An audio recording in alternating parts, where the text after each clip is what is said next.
Picture this. The year is 1927. Flappers are dancing the Charleston, jazz is echoing out of speakeasies, the stock market is booming like it'll never crash, and your great-grandpa is absolutely thrilled because his new car has a roof that doesn't leak and 4 whole cylinders under the hood. Today, we are diving deep into an absolute legend, the 1927 Chevrolet Series AA Capital. But hold on to your fedoras, because we aren't just looking at a dusty museum piece. We are going to review a mind-bending, time-traveling 2026 Restomod render of this classic that looks ready to outrun a modern hypercar. Before we jump into this beautiful madness, do me a huge favor. Smash that subscribe button, hit the like icon, and drop a comment down below telling me if you would daily drive a 100-year-old car on steroids. It really helps out, and you won't want to miss what we have coming next. Now, to truly appreciate the absolute insanity of this modern render, we have to take a quick, highly inaccurate but emotionally true trip down memory lane. In the mid-1920s, the automotive world was essentially a cage match between Henry Ford and everyone else. Ford was still stubbornly pumping out the Model T. The Model T was great if you wanted a car that came in any color as long as it was black and offered the ride comfort of a motorized park bench rolling down a staircase. Chevrolet, however, looked at the market and said, "What if we made a car that didn't feel like a punishment?" Enter the 1927 Series AA Capital. This car was a revelation. It was sleek, it had actual styling, and it looked like a proper automobile rather than a carriage that had lost its horse. It was powered by a 2.8-liter inline-4 engine. Now, when I say powered, I use that term loosely. This mighty beast pumped out a staggering, earth-shattering 26 horsepower. 26. Today, you can buy a moderately angry riding lawnmower with more grunt than that. Driving the original AA Capital was an exercise in patience. If you hit top speed, which was somewhere around 50 miles per hour if you were going downhill with a strong tailwind, the whole car would shake like a wet dog, and the mechanical brakes would gently suggest to the wheels that they might want to stop turning sometime next week. But people absolutely loved it. It was reliable, it had a 3-speed manual transmission that required the arm strength of a blacksmith to shift, and it was so wildly successful that it actually managed to outsell the Ford Model T.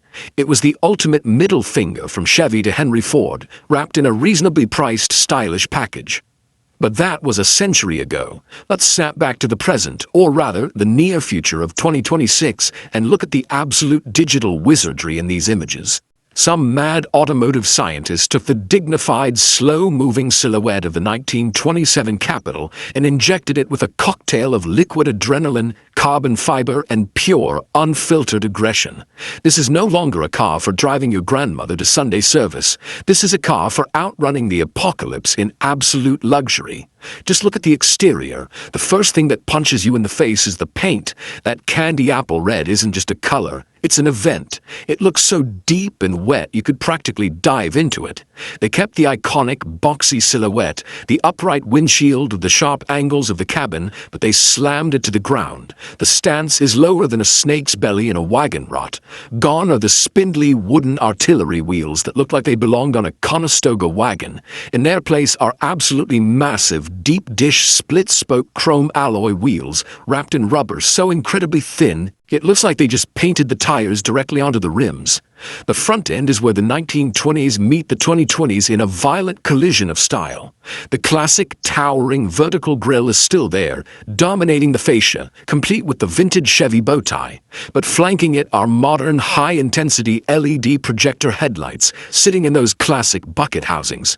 They glare out at you with a menacing, futuristic glow. And then, in a move of pure, glorious absurdity, there is a prominent carbon fiber front splitter jutting out beneath the chrome bumper, because when you are driving a car shaped with the aerodynamic efficiency of a brick, you clearly need track-level downforce. Moving down the side, the flowing fenders seamlessly integrate carbon fiber side skirts. The roof is blacked out, giving the whole car a chop-top, sinister, prohibition-era gangster vibe. If Al Capone rolled up in this, the FBI wouldn't even try to arrest him. They just asked to take a selfie with it. The rear view is smoothed out, shaved clean of old-school clutter, and features a dual-tip exhaust system that strongly implies this thing is no longer rocking 26 horsepower. With those tires wide, there is undoubtedly a supercharged LS V8 or perhaps a small nuclear reactor lurking under that long, louvered hood. But if the outside is a street-brawling monster, the inside is a high-end luxury VIP lounge from a spaceship. Sliding inside this render is a shock to the system. Forget the itchy wool cloth, horsehair stuffing, and bare metal dashboards of the 1920s. This cabin is swathed in miles of deep blood-red leather. The seats feature intricate diamond-quilted stitching with black accent stripes that look more comfortable than a five-star hotel bed. The dashboard is a masterpiece of contradiction. The entire dash panel has been replaced by a massive, flawless slab of woven carbon fiber.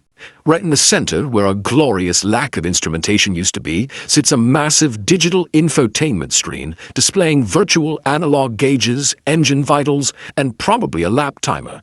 Just below that are tactile, knurled metal knobs for the climate control, blending classic touchpoints with modern tech. The steering wheel is a gorgeous three-spoke wood-rimmed piece of art that perfectly bridges the gap between the vintage aesthetic and modern performance.